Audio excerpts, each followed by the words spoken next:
Hello friends, this is SP Singh and welcome to SP sir classes. Dear friend, बात करेंगे BEd second semester में जो आपका teaching subject है सोशियोलॉजी यानी कि पेडागोजी ऑफ सोशल साइंस। ठीक है, इसके ये जो क्वेश्चन बैंक है एग्जाम टाइम का गोल्ड सीरीज, इस पूरे क्वेश्चन बैंक को हम लोग कवर कर रहे हैं, लेकिन इसके यूनिट वाइज इसको कवर कर रहे हैं। एक यूनिट कल हम लोग कर चुके हैं, जस्ट इससे पहले हमने कराई है, उसको आपने नहीं देखा है तो वो देख लीजिएगा।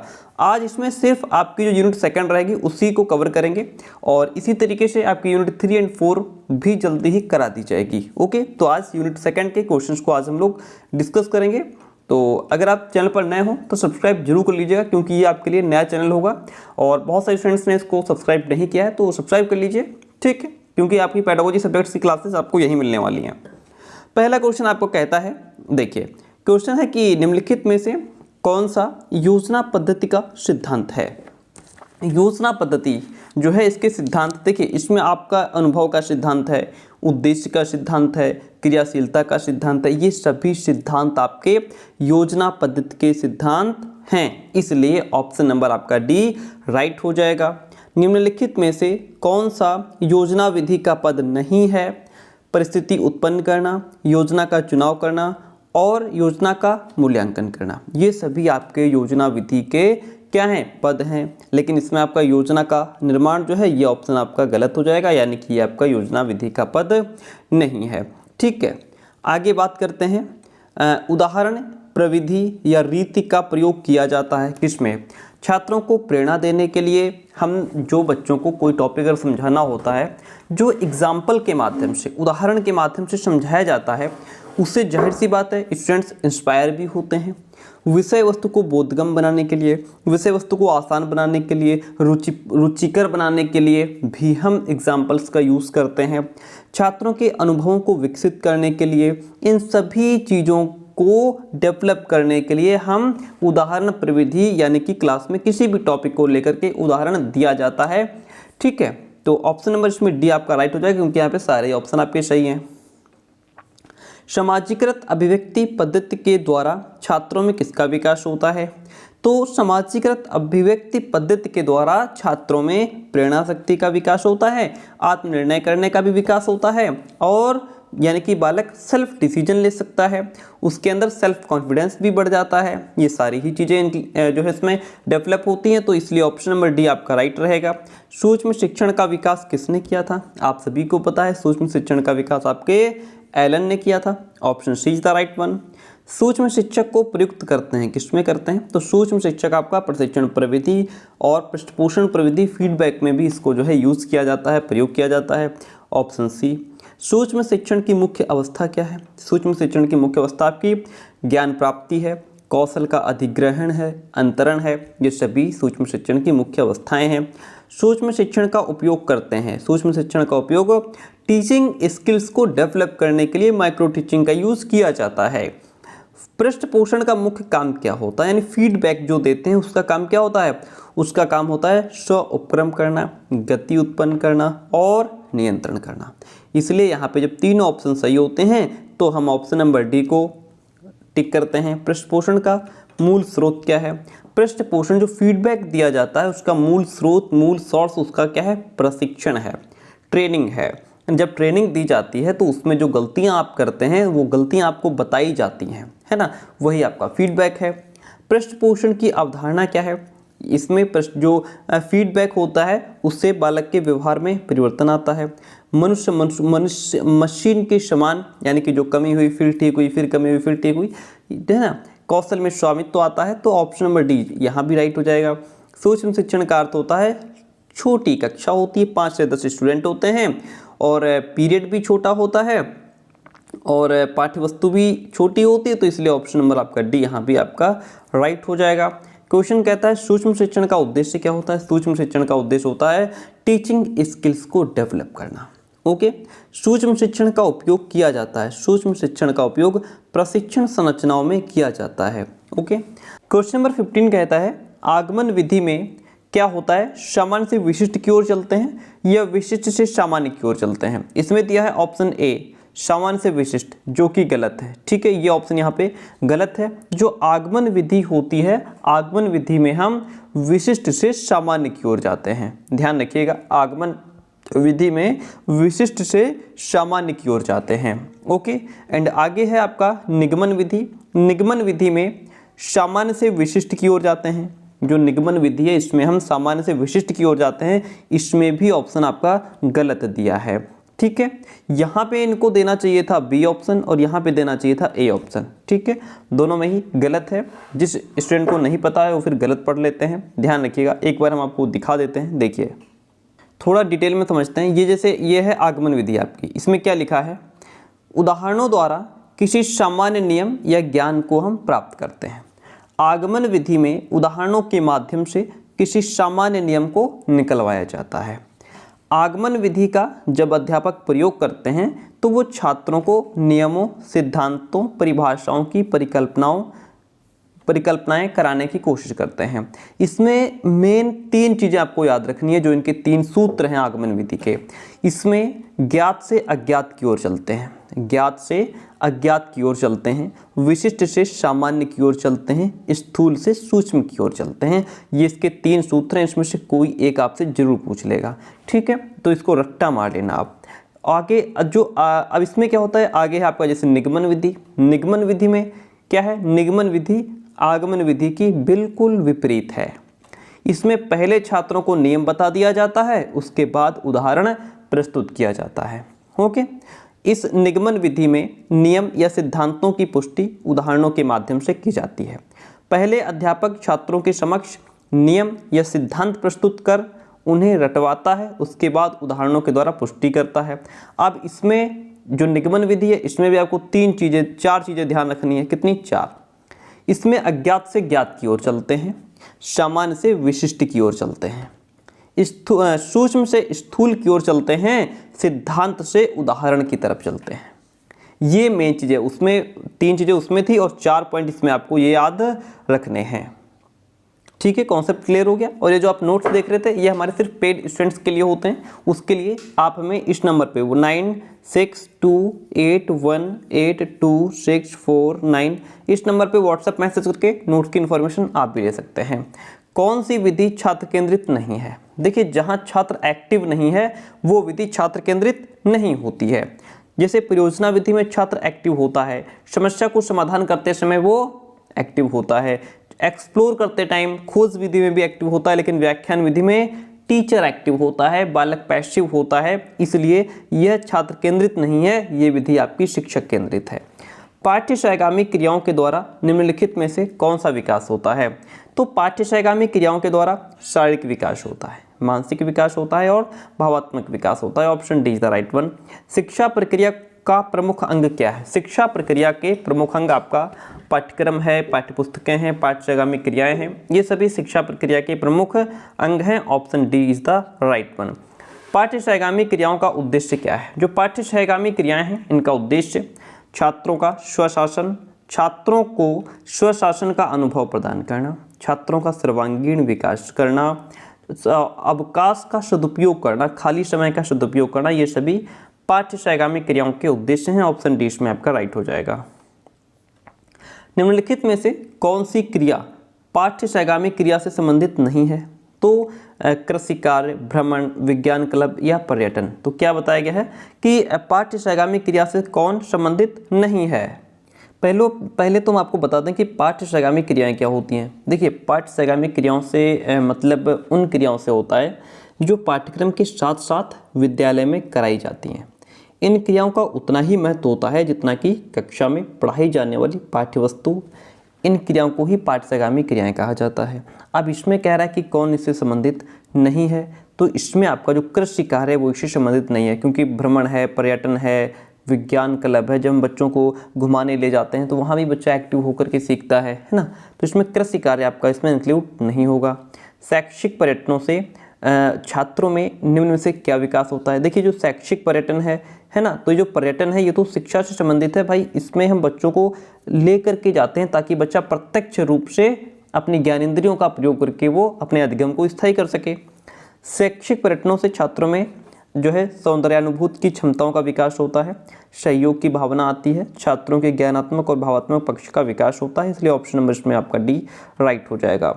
निम्न में से कौन सा विकल्प आदर्श पाठ्य योजना की विशेषता को प्रदर्शित करता है? उदाहरणों का प्रयोग करके, भाषा सरल होनी चाहिए, व्यक्तिगत पथ प्रदर्शन होना चाहिए। इन सभी ये सभी जो हैं ये सभी विकल्प आदर्श पाठ्य योजना की विशेषता को प्रदर्शित करते हैं। विद्यालय में शिक्षक द्वारा सक्षम वातावरण बनाने के लिए किन बातों का पोषण करना चाहिए? सामाजिक विविधता के प्रति सम्मान होना चाहिए, बच्चों के अधिकारों और गरिमा के प्रति सजगता का भाव होना चाहिए, सभी धर्मों के प्रति सहिष्णुता व आदर का भाव होना चाहिए। ऑप्शन डी इसमें आपका राइट हो जाएगा, सारे ही ऑप्शन सही हैं।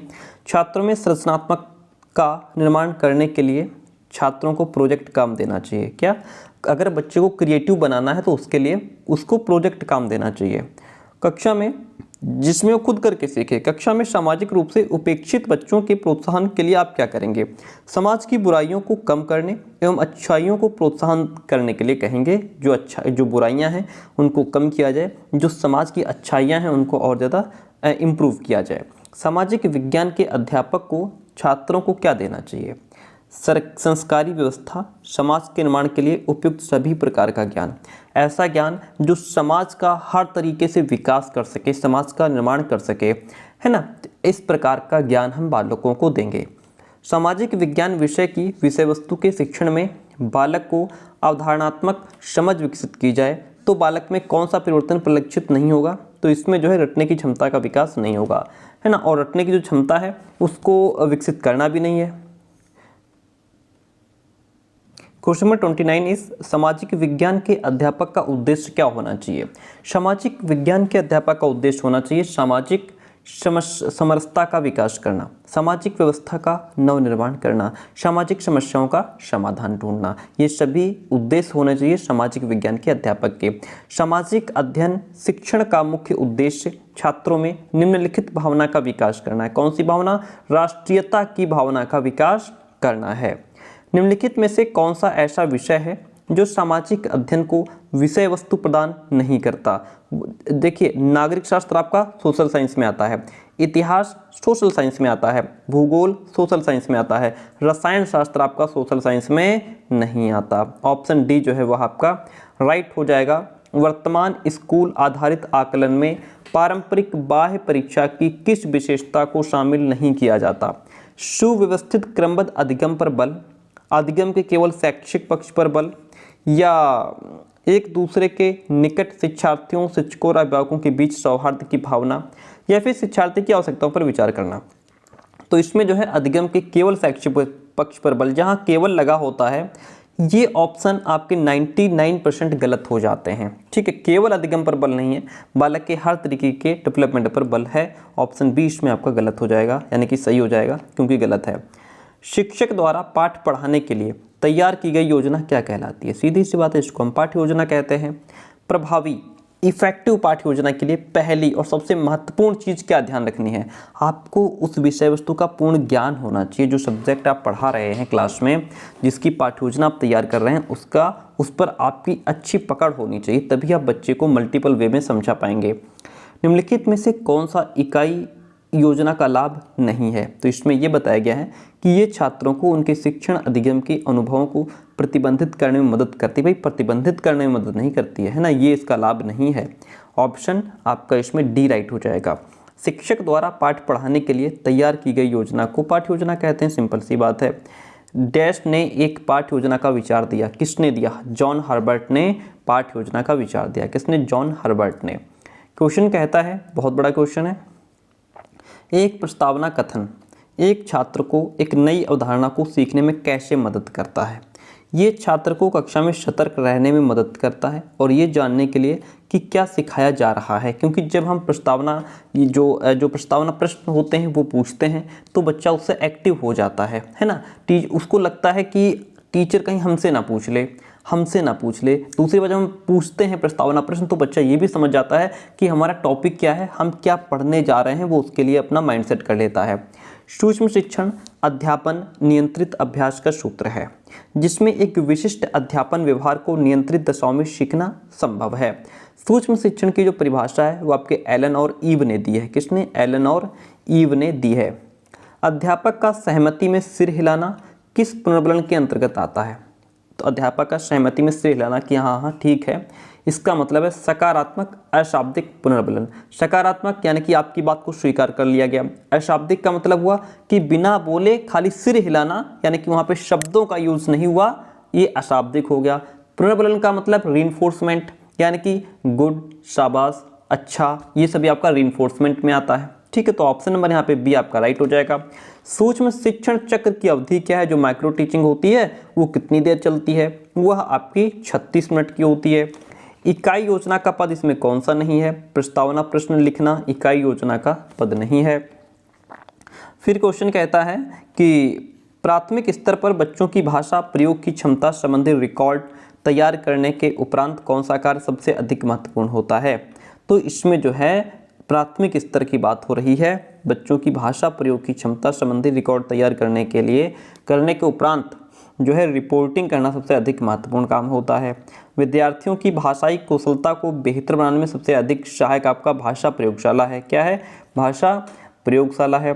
शिक्षण सहायक सामग्री शैक्षिक कार्यकुशलता को प्रभावित करती है, प्रेरणा का काम करती है, प्रयोग करते हुए सीखने पर बल देती है। Option number D is the right one over here.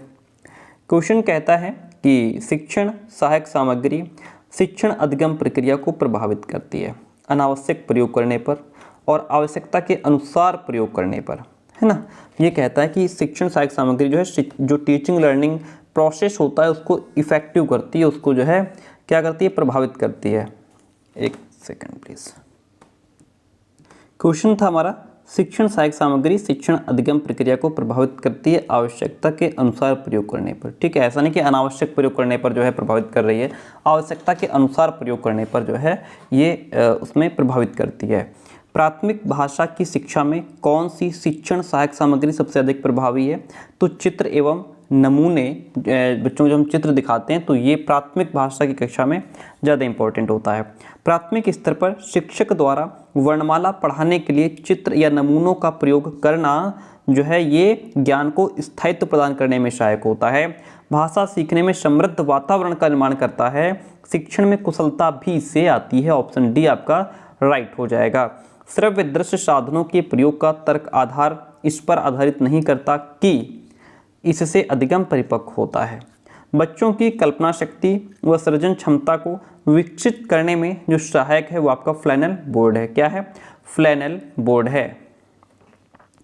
पाठ्यचर्या सहगामी क्रियाएं जैसे गीत, संवाद, अंताक्षरी, भाषण, वाद विवाद आदि डैश में सहायक है। किसमें? ये आपका भाषा और साहित्य को समझने में हेल्प करता है। एंड पाठ्य योजना की आवश्यकता जो है ये आपकी प्रस्तुतिकरण का एक क्रम होता है कि हम अपने चैप्टर को किस तरीके से बच्चों के सामने प्रेजेंट कर रहे हैं, उसका एक सीक्वेंस होता है कि हम किस स्टेटमेंट के बाद क्या पढ़ाएंगे, फिर इसके बाद क्या पढ़ाएंगे। पाठ्यवस्तु के तत्वों का समावेश होता है, शिक्षण क्रियाओं का स्वरूप उसमें निर्धारित होता है, इसलिए ये सभी तरीके से पाठ्य योजना की आवश्यकता होती है। ऑप्शन डी राइट हो जाएगा। प्राचीन पाठ्य योजना जो है वो आपके हर्बर्ट ने दी है। प्राचीन पाठ्य योजना हर्बर्ट ने दी है। मूल्यांकन पाठ्य योजना किसने दी है? ये आपके ब्लूम ने दी है। मूल्यांकन पाठ्य योजना के 3 पद होते हैं। पाठ्य योजना का मुख्य पक्ष आपका अदा, प्रदा और प्रक्रिया, ये तीनों ही होते हैं। अगला क्वेश्चन कहता है पाठ्य योजना की मुख्य क्रियाएं क्या हैं? पाठ्य योजना की मुख्य क्रिया आपका प्रस्तुतिकरण, शिक्षण के पीछे उद्देश्य क्या है, उसका मूल्यांकन, ये सभी पाठ्य योजना की मुख्य क्रियाएं हैं। पाठ्य योजना के मुख्य तत्व में आपका पाठ्यवस्तु के तत्व, विधियां, प्रविधियां, सहायक सामग्री, ये सभी पाठ्य योजना के मुख्य तत्व होते हैं। पाठ्य योजना में प्रस्तुतिकरण को महत्व देते हैं हर्बर्ट पाठ्य योजना। हर्बर्ट पाठ्य योजना जो है ये लेसन प्लान में प्रस्तुतिकरण को ज़्यादा इंपॉर्टेंस देते हैं। पाठ्य योजना उद्देश्य केंद्रित होती है। पाठ्य योजना परिषद पाठ्य योजना हो चाहे ब्लूम आधारित पाठ्य योजना हो, दोनों में ही उद्देश्य केंद्रित होती है। ऑप्शन इसमें आपका सी राइट हो जाएगा। पाठ्य योजना में प्रयुक्त करते हैं क्या? इसमें शिक्षा के लक्ष्य, विशिष्ट उद्देश्य, शिक्षा के ध्येय, ये सभी हम पाठ्य योजना में प्रयुक्त करते हैं। प्राचीन पाठ्य योजना किसने दी है? हर्बर्ट ने दी है। पाठ्य योजना की मुख्य क्रियाएं क्या हैं? आइए समझते हैं। पाठ्य योजना की मुख्य क्रियाओं में आपका सेम क्वेश्चन, प्रस्तुतिकरण, शिक्षण उद्देश्य और मूल्यांकन आता है। पाठ योजना का मुख्य तत्व क्या है? पाठ्य वस्तु के तत्व, विधियाँ, प्रविधियाँ, सहायक सामग्री, ये सभी आपके पाठ्य योजना के तत्व हैं। पाठ्य योजना में प्रस्तुतिकरण को महत्व कौन देते हैं? हर्बर्ट। पाठ्य योजना उद्देश्य केंद्रित होती है, परिषद और ब्लूम दोनों में ही उद्देश्य केंद्रित होती है। सेम क्वेश्चन कर दिया। नेक्स्ट वन इज पाठ्य योजना में प्रयुक्त करते हैं, इसमें हम शिक्षा के लक्ष्य, विशिष्ट उद्देश्य और ध्येय, इन सभी को पाठ्य योजनाएं प्रस्तुत करते हैं। शिक्षण सहायक सामग्री के मुख्य प्रकार क्या है? देखिए, हमारी श्रव्य सामग्री होती है जिससे हम सिर्फ सुन सकते हैं, दृश्य होती है जिसमें हम देख सकते हैं, दृश्य श्रव्य जिसमें हम देख भी सकते हैं, सुन भी सकते हैं, जैसे आपका टेलीविज़न, इसलिए ऑप्शन नंबर डी राइट हो जाएगा।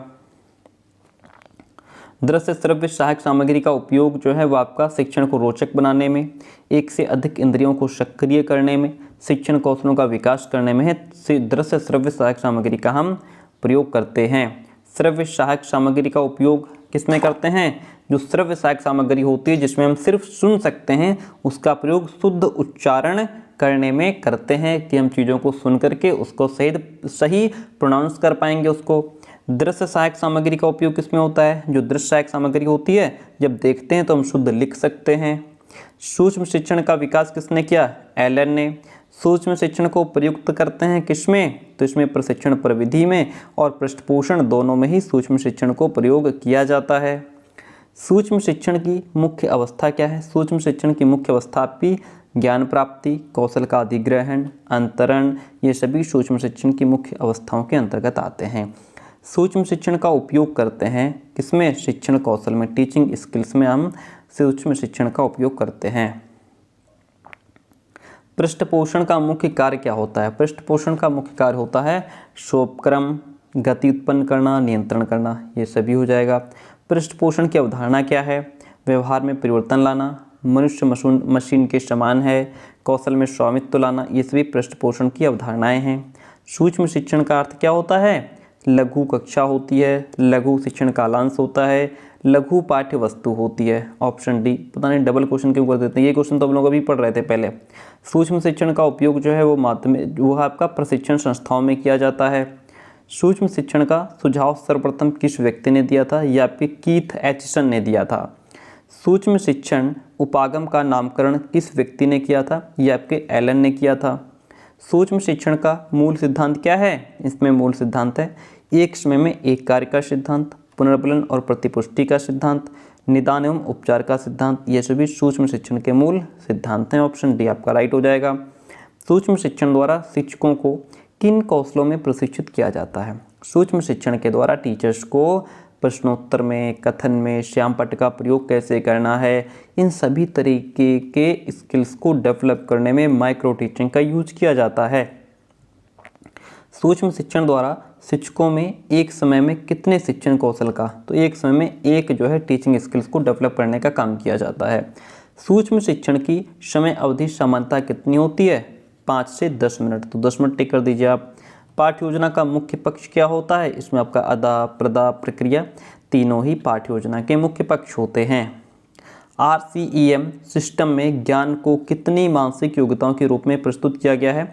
तो इसमें ज्ञान को 2 मानसिक योग्यताओं के रूप में प्रस्तुत किया गया है। RCEM सिस्टम में बोध को कितनी मानसिक योग्यताओं के रूप में प्रयोग किया गया है? तो इसमें जो है 7 मानसिक योग्यताओं के रूप में प्रयोग किया गया है। RCEM सिस्टम में सृजनात्मक को कितनी मानसिक योग्यताओं के रूप में प्रस्तुत किया गया है? तो इसमें जो है इसको 3 मानसिक योग्यताओं के रूप में प्रस्तुत किया गया है। RCEM सिस्टम में सृजनात्मक को कितनी, ये तो डबल क्वेश्चन हो गया सृजनात्मक वाला, इसको छोड़ दीजिए।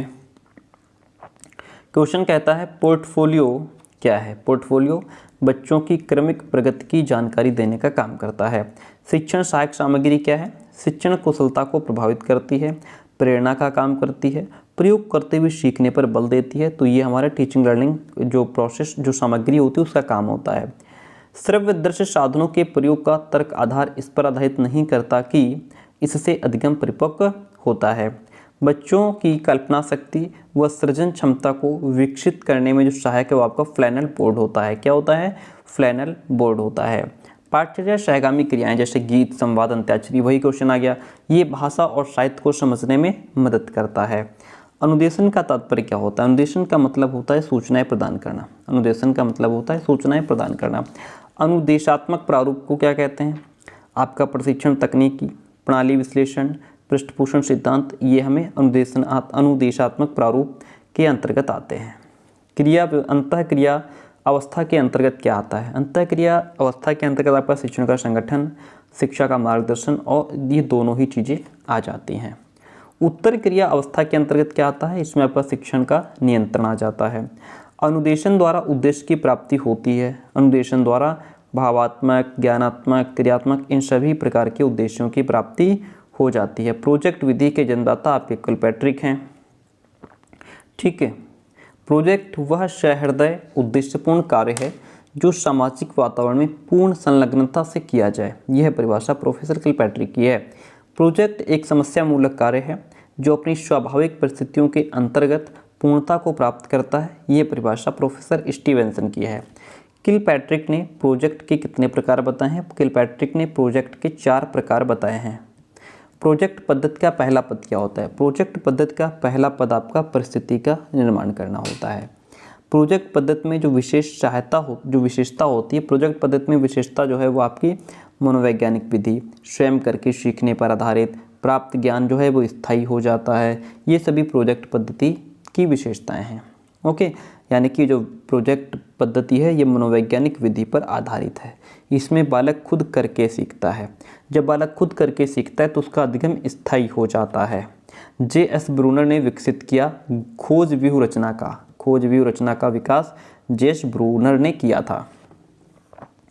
प्रोजेक्ट पद्धति का सिद्धांत क्या है? प्रोजेक्ट पद्धति का सिद्धांत है आपका सामाजिक विकासकरण, स्वतंत्रता, स्वदेशिता, ये सभी प्रोजेक्ट पद्धति के सिद्धांत हैं। कक्षा में दिया गया गृह कार्य जो होता है वह आपका चुनौतीपूर्ण होता है, व्यक्तिगत विभिन्नता पर आधारित होता है। जिस बच्चे की जैसी योग्यता क्षमता है उसी के हिसाब से उसको होमवर्क दिया जाता है, उद्देश्यपूर्ण होता है, उसके पीछे कोई ना कोई उद्देश्य होता है।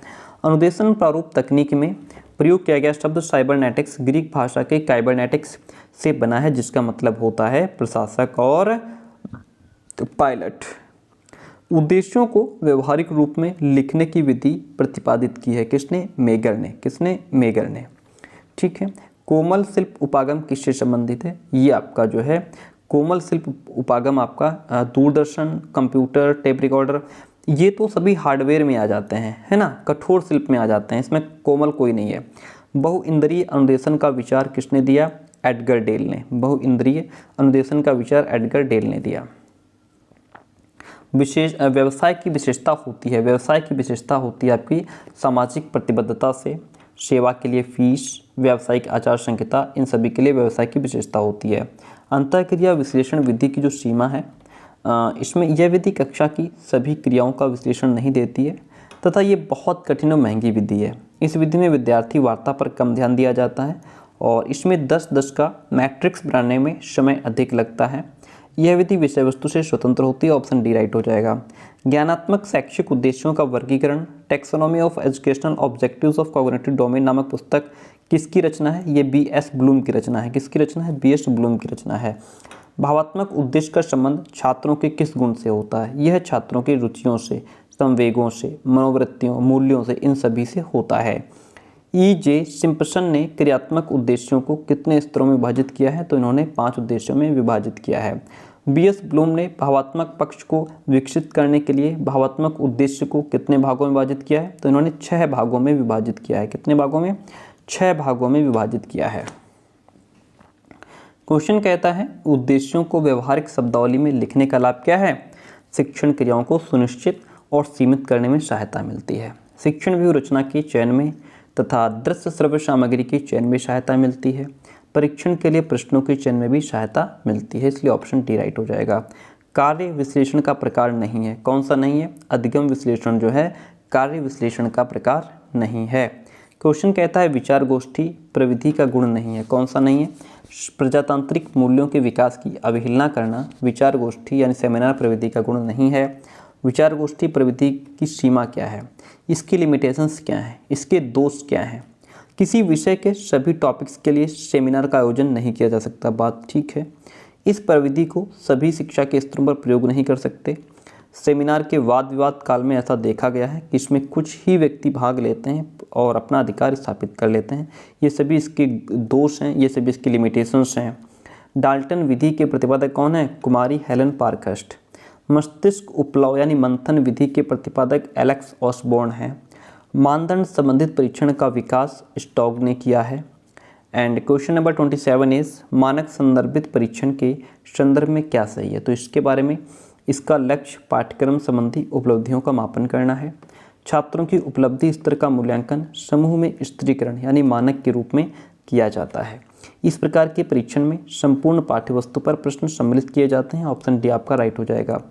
मानदंड संदर्भित परीक्षण के संदर्भ में क्या सही है और इसकी विशेषताएं लिख दी हैं। तो इसके बारे में इससे अधिगम शिक्षण के उद्देश्यों की प्राप्ति के संबंध में विशिष्ट जानकारी प्राप्त होती है। ये बात इसके बारे में सही है। क्वेश्चन कहता है शिक्षण की व्यवस्था के अंतर्गत आता है। तो इसमें आपका शिक्षण विधियों, युक्तियों, प्रविधियों का चयन करना, ये भी तो शिक्षण की व्यवस्था के अंतर्गत आता है। शिक्षण सहायक सामग्री का चयन करना भी शिक्षण की व्यवस्था के अंतर्गत आता है। प्रयोग से संबंधित होना, ये सभी आपका शिक्षण की व्यवस्था के अंतर्गत आते हैं। शिक्षण का मार्गदर्शन के अंतर्गत आता है। क्या आता है? सीखने के लिए छात्रों में प्रेरणा उत्पन्न करना, संपूर्ण कालांश में छात्रों का शिक्षण के प्रति रुचि बनाई जाए, ये सभी शिक्षण के मार्गदर्शन के अंतर्गत आते हैं। शिक्षण के नियंत्रण कंट्रोलिंग के अंतर्गत क्या आता है? इसमें आपका सीखने के उद्देश्यों को प्राप्त करने की एक सीमा होती है। मापन एवं मूल्यांकन का अध्ययन, ये दोनों ही चीज़ें शिक्षण के नियंत्रण के अंतर्गत आती हैं। शिक्षा के क्षेत्र में अभिक्रमित अध्ययन का उपहार किसने दिया? अनुदेशन तकनीक ने। शिक्षण को माना जाता है, शिक्षण को जो है विज्ञान और कला दोनों ही माना जाता है। Option C is the right one over here. Question कहता है शिक्षण द्वारा उद्देश्यों की प्राप्ति संभव है। तो इसमें ज्ञानात्मक, भावात्मक, क्रियात्मक, इन तीनों प्रकार के उद्देश्यों की प्राप्ति संभव है। इंग्लिश शब्दकोश के अनुसार नीति का अभिप्राय क्या होता है? युद्ध कला और युद्ध कौशल, ये दोनों ही नीति के अभिप्राय हैं।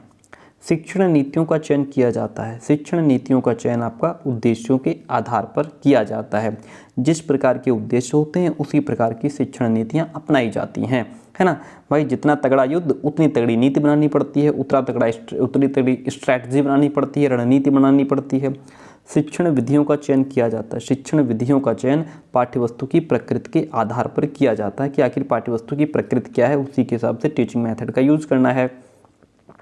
शिक्षण नीतियों के कितने वर्ग होते हैं? शिक्षण नीतियों के 4 वर्ग बताए गए हैं।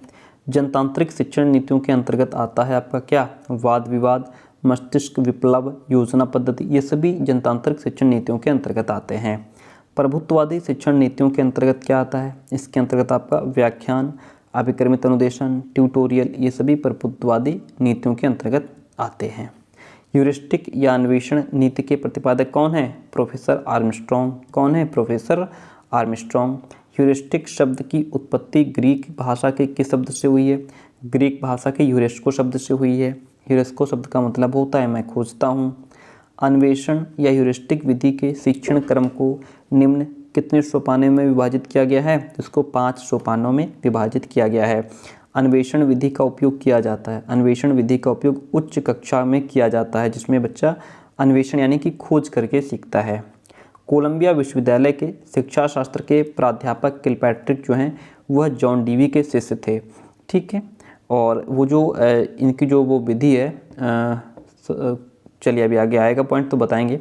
B.M. ब्लूम प्रवर्तक माने जाते हैं। B.S. ब्लूम जो हैं ये आपके स्वामित्व अधिगम व्यूह रचना के प्रवर्तक माने जाते हैं। क्वेश्चन इज शिक्षण व्यूह रचना तथा शिक्षण विधियों में अंतर होता है। किस बात का अंतर होता है? उद्देश्यों का अंतर होता है। सुकरात ने शिक्षण व्यूह रचना प्रतिपादित की थी। तो सुकरात ने प्रश्नोत्तर विधि को प्रतिपादित किया था। शिक्षण सहायक सामग्री के वर्गीकरण में अनुभवों का संकु नामक वर्गीकरण किसने दिया है? ये एडगर डेल ने दिया है, ठीक है। क्लास हमारी एंडिंग पे है। नोट्स अगर आपने अभी तक नहीं लिए हैं तो जो नंबर दिया गया है वहाँ फटाफट मैसेज करके नंबर एक बार और याद कर लीजिए, 9628182649। इस नंबर पे व्हाट्सएप मैसेज करके नोट्स की इन्फॉर्मेशन ले सकते हैं। चारों पेपर के कंप्लीट नोट्स आपको प्रोवाइड कराए जाते हैं। सतत एवं व्यापक मूल्यांकन में व्यापक मूल्यांकन शब्दावली का मतलब होता है शैक्षिक एवं सह शैक्षिक क्षेत्र का मूल्यांकन करना। सतत एवं व्यापक मूल्यांकन की योजना में व्यापक शब्द के अलावा निम्नलिखित के द्वारा समर्पित किया जाता है। किसके द्वारा? सूचना प्रक्रमण सिद्धांत के अलावा सूचना प्रक्रमण सिद्धांत के द्वारा समर्पित किया जाता है। क्वेश्चन है 153 और क्लास लास्ट होगी इसके बाद। और चैनल को सब्सक्राइब कीजिए, अपने दोस्तों तक शेयर कीजिए, ठीक है। ये नया चैनल है, इसको आप आगे बढ़ाने में मदद करें। सतत और व्यापक मूल्यांकन किस पर बल देता है? ये आपकी सीखने को किस प्रकार अवलोकित किया जाए, रिकॉर्ड किया जाए, सुधारा जाए, इस बात पर बल देता है, ठीक है। आई होप क्लास आपको पसंद आएगी। पसंद आती है तो प्लीज़ वीडियो को लाइक, चैनल को सब्सक्राइब जरूर कीजिएगा।